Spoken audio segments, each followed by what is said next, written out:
So this is what we were up to yesterday. We have this formula, delta E equals Q plus W.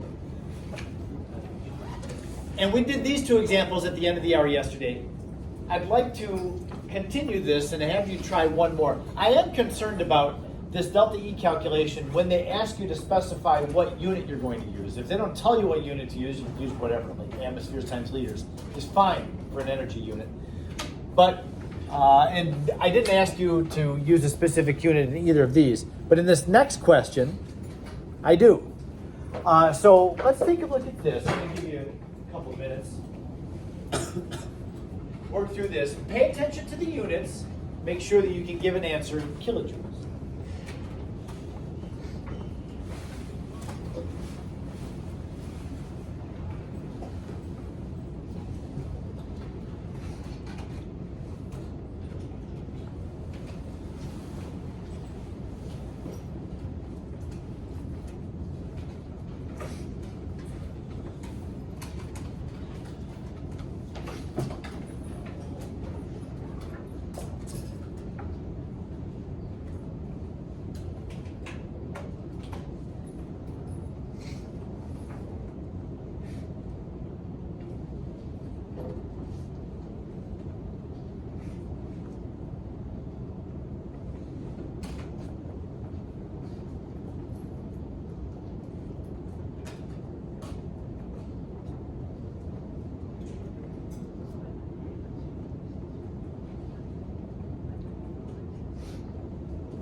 You don't need it here though. We're just using this. Anybody have an answer to it yet? Did they want to volunteer?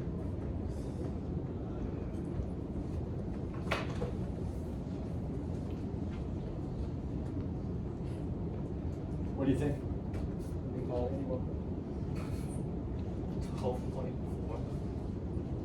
12.4 is used to calculate the answer, but it's not the answer.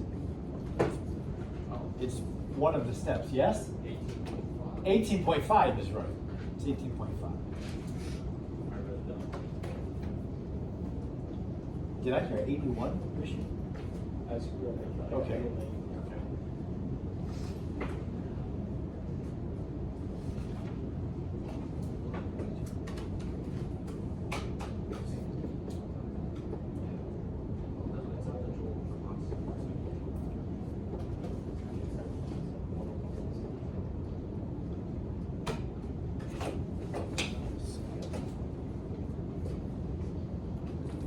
So let's take a look at this together. We have a change in heat and a change in, some work was done. What do we know about the heat? It says addition of 30.9 kilojoules of heat. The heat is the easy part of this thing. It says addition of, so that means that 30.9 kilojoules have come into the system, positive 30.9 for the heat. The work is where we have to do some work. Because in the work part, you know the work is negative P delta V. And the P delta V, we have the pressure, which is 1.0 atmospheres, times the delta V, which is final minus initial volume. The thing with the finding the work is, since the Q was given in kilojoules, and the question at the end says find delta E in kilojoules, that means that we want to have our work eventually in kilojoules. So that 1 atmosphere, remember when you multiply atmospheres times liters, you don't get joules. Kilopascal times liters gives you joules. So I'm just going to take that pressure, and rather than using 1 atmosphere, I'll use standard pressure in kilopascals instead of 1 atmosphere. So that when I multiply the kilopascals times the delta V is 122 liters, 998 minus 876, that gets us to the work. Now, don't be deceived by the unit here. Kilopascals times liter. Don't see that kilo and think, oh, well, that will make kilojoules. No, a kilopascal liter is a joule. It's a joule. So when you multiply these two things together, you're going to get something like negative 12,400 joules. And then that becomes negative 12.4 kilojoules. That's our work. So just be careful with the units on here. If you're given atmospheres, but you need joules, you do have to change the atmospheres to kilopascal. So 30.9 minus 12, that's how we get the 18. 18.9.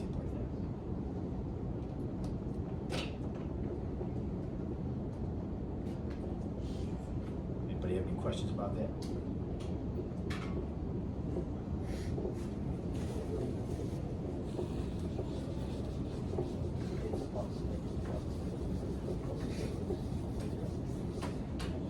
All right, so yeah, we did all that physics yesterday with the definition of work and what energy is. That all is physics.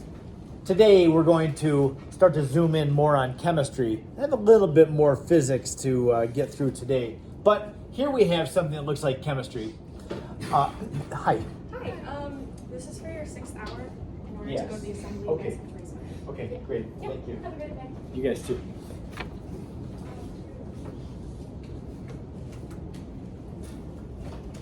Okay. This is important. We are going to now replace our term Q just for a chemical reaction. It says if the system is a chemical reaction. So you can use this delta E equals Q plus W for anything in general. The system might be an engine, a gasoline engine, or it might be a rocket for to propel something into space, or a hot piece of metal, whatever. But if your system is a chemical reaction, then we have a different name for Q. It still is the heat flow, heat in or out. However, the delta H is specific to the heat flow from a chemical reaction. And when I say from, I don't necessarily mean all chemical reactions are exothermic. The sign on delta H will tell us whether heat is coming into the reaction or leaving the reaction. But yeah, as long as your system is a chemical reaction, we don't call the heat flow Q, we call it delta H. Now, just one other quick thing about this delta E term. Because delta E is Q plus W, I've made two substitutions here. Instead, as long as we have a chemical reaction, Q is also known as delta H, and the work is negative delta PV, or P delta V. It turns out, though, this term, you see I have moved the delta term. And the reason for that is because remember what the pressure is. The pressure is always the external pressure pushing in on the system. It's like the atmospheric pressure. So that's a constant. The pressure is going to be constant. So P delta V, if the pressure is constant, is the same thing as delta PV. And the reason I wrote it like that is because delta PV, we see that from the ideal gas law, PV is equal to nRT. So that means for a gas, delta PV would be the same thing as delta nRT. So depending on what information you're given in a problem, you may wind up having to use this expression to find a delta E. If the problem tells you how many moles of gas are being produced or being used up or whatever, you may be able to use the delta N if it tells you what the temperature is. Now, I didn't put a box around this thing because I think this is the most glorious of all the delta E expression. But just to know that you can have other ways of finding delta E. The first section of the homework deals with delta E. The rest of the homework, though, it really focuses on delta H. This thing right here. That really is what the core of chapter 6 is. It's chemical reactions, what's going on with the heat. Okay, so now let's focus on delta H. The definition of delta H, you know that delta always means final minus initial. So the delta H would be the enthalpy of the products minus the enthalpy of the reactants. The final minus the beginning. This, though, is a false definition. It's false not because it's wrong. It's fine. It's final minus initial. However, the problem with it is we have no way of knowing how much enthalpy products or reactants have. For instance, if I have a beaker with sodium chloride sitting here on the table, there's no way for us to know how much heat energy is sitting in that sodium chloride. There is some. We could run a reaction and get some heat out of the sodium chloride, but there's no way to measure. It's just impossible. It's inherently impossible to measure without doing any change how much heat something has in it. What we can do is have it undergo a change. And as it goes through a change, we can measure what the change in heat is. But you can't know how much heat anything has without causing it to change somehow. But it can be used as seen as true. This middle of the screen here, positive delta H means endothermic, negative delta H means exothermic.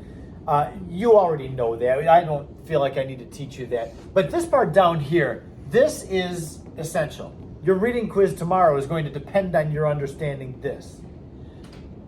Anytime in chemistry, in the world, anytime bonds break, if you have things that are bonded together, if you want to break those apart, you need to add energy to get any two things that are bonded to each other or even attracted to each other. Like you have two water molecules. They're attracted to each other because of the hydrogen bond. If you want to separate those two water molecules or anything that's even bonded, you've got to put heat in. Bond breaking of any type is endothermic. And then on the converse, bond forming is always exothermic. Anytime two things come together and stick to each other, either in a chemical bond or in an intermolecular attraction, energy is given off. Anytime. This is a fundamental principle of science. This is not just important for this chapter. This is important to know everywhere you go in science. Bond breaking is endothermic. You need to put heat in. Bond forming is exothermic. And you'll see that when you do the reading for tomorrow's reading quiz. And by the way, tomorrow's reading quiz is going to offer not the quiz, but in the reading, it's going to have this table. It's about a half of a page worth of a data table. Obviously, I'm not going to have you memorize a data table. That would be dumb for me to do. So I will provide you with the data table tomorrow. If you haven't done any reading on it yet, you'll see there's something that you'll have to refer to be able to do the questions. Just know that I'm going to give you that tomorrow. So how do we calculate the delta H of a reaction? Well, there's several ways to do it. There's going to be 4 or 5 ways that we can determine delta H. Some ways are theoretical, where we have to use accepted values. Like number 1, this is a theoretical way to find delta H. We can also find delta H experimentally. We can actually run an experiment. So on Monday, the lab that we do is going to be one where we're going to determine a delta H of a reaction. So we're going to go through, today and tomorrow, we'll go through the different ways that we can determine the delta H for a reaction. The first way is the most reliable. If we want a good idea of what a delta H of a reaction is, do this. So what you have on your desk when you got here was a sheet of paper. Sukrut, I don't see yours. Do you have yours? Okay. I'm looking around at everybody. Does everybody? Jack, you don't? And there's not one around you? I have them up here.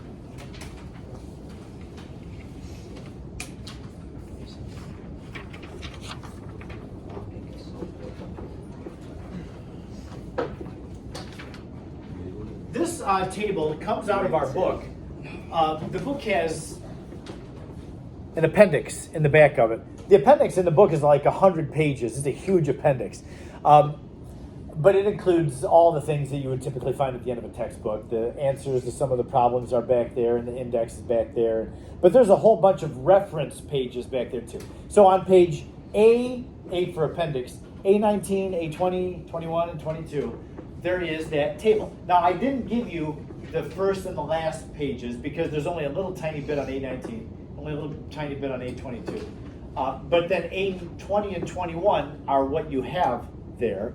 And those have three different things for several elements and compounds. It's got delta H, delta G, and delta S. And so this chapter will just use this for delta H. Chapter 17 will use this table for delta G and delta S. So yeah, we'll become very close with this table. I need you to know what heat of formation is. This definition is important enough. If you have the ability to highlight or to put a box around something, put a box around that definition of heat of formation. On Monday, that lab that we do, you are going to have to determine what is the heat of formation of a certain compound. You will definitely want to know what the definition of heat of formation is. Heat of formation, these values on here, when you look down the delta HF column, it's going to tell us what the heat change is when 1 mole of a compound is made from its elements. When you make a compound from its elements, there is a change that happens. You got the elements that are by themselves, and then they come together and they produce the compound. So whatever that delta H term is, that's what goes into here. Let's take a look at this. Make sure that you're looking at the side that says A20 at the top. The first element that's given on the top left is barium. It says barium continued. They started barium on page A19, but there's just a little bit. We're still in the BAs, right? Barium. So there's not very much on that page before. The next element, though, under barium is beryllium. Notice beryllium, the Be solid, has a delta H of formation of 0. Then there's a couple of compounds that contain beryllium. Underneath beryllium is bromine. Bromine is naturally Br2 as a liquid. Its heat of formation is 0. And then there's all these other variations of bromine or compounds that contain it that have different heats of formation. I want you to notice right underneath the Br2 liquid is Br2 gas. To get bromine to be bromine is naturally a liquid. It's one of 2 elements on the periodic table that's a liquid. What's the other one other than bromine that's a liquid? Yeah. Mercury, right. So those are on our periodic table in the room. The liquids are blue. Their symbols are blue. The green things are gases, the black things are solids, and then the 2 blue ones are a liquid. So if bromine is naturally at room temperature a liquid, then in order to get bromine to become a gas, it's going to have energy put into it. You've got to break those liquid particles apart from each other. That's why bromine as a gas has a heat of formation of 31. It's 31 kilojoules if you want to evaporate a mole of bromine. It takes 31 kilojoules. Notice that is what the unit is on delta H of formation. It's kilojoules per mole. How many kilojoules are involved when 1 mole of that compound is produced? So then, you need to see that all the elements are 0 from heat of formation. Look at what the definition is. Heat of formation is the change in enthalpy when 1 mole of a compound is made from its elements. All the elements are established as 0 in their standard physical state. So in order to find the delta H of a reaction, you have to use this formula if you're going to use that heat of formation table. The delta RxN stands for reaction. I always abbreviate reaction like that. So the delta H of the reaction would equal the total of the heats of formation of the products minus the total of the heats of formation of the reactants. That's what we're going to use to find the delta H for a reaction. Now on the next slide, I have the one and only example for today. We're going to stop at the end of this. I'm going to give you a chemical equation, and in this case, I actually give you the delta H of the reaction. This is called a thermochemical equation where it's got the delta H value given to you. Now this one has kind of a twist. You already know what the delta H is, so you don't have to calculate the delta H. However, one of the 5 things here in this reaction, the first reactant, ClF3, is not given in this table. The heat of formation is not in there. Can we use the formula for the delta H to find what this heat of formation is? We can. Now you're going to need to use this table, and you're going to have to figure out from the table what all the other heats of formation are. Look at this before you start doing that. If you have a coefficient, like there's a coefficient here, you need to multiply the heat of formation times that coefficient. So when you look up NH3 gas, it's going to be negative 46. When you're actually calculating the delta H, you have to have 2 times negative 46 because there's 2 NH3s in there. So always multiply by the coefficient. I'll give you a moment. See if you can work this out on your own. Come up with what the heat of formation of that first reactant is, given the definition.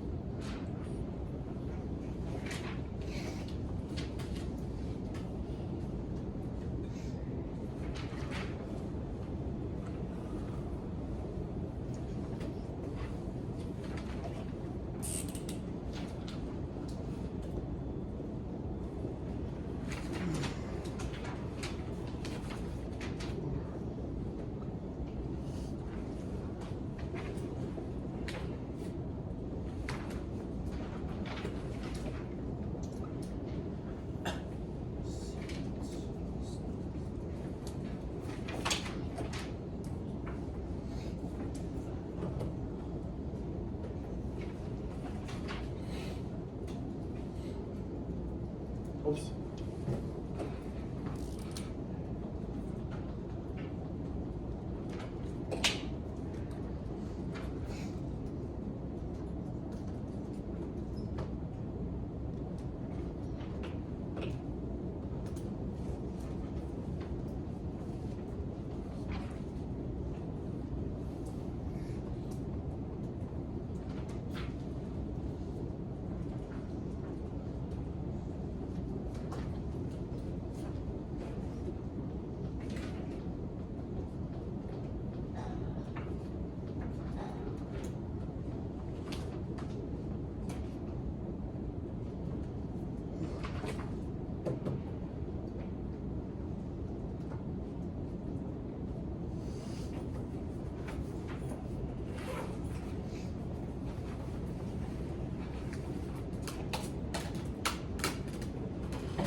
It's not divided by 2. Plus 215.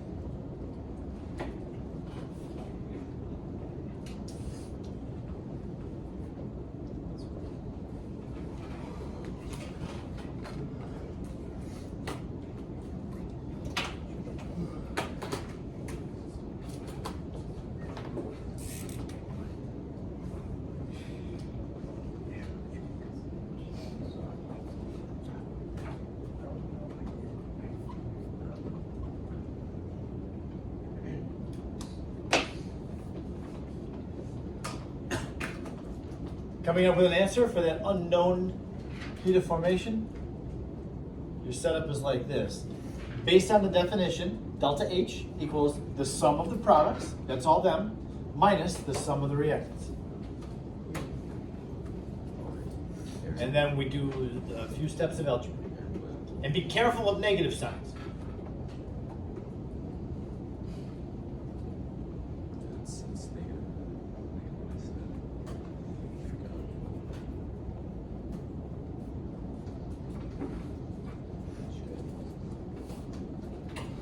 The answer?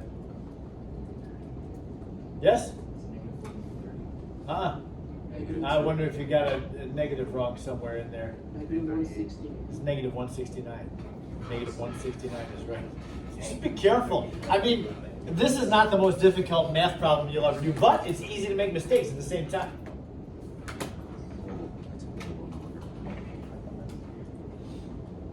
Yep, just watch out for those negatives. I'll leave this up here. This is it for today. I don't have anything else to do with you. I don't feel like we need to walk through this. Just do it. If you've got it wrong and you have it set up right, just go through it again. Make sure that you're paying attention to your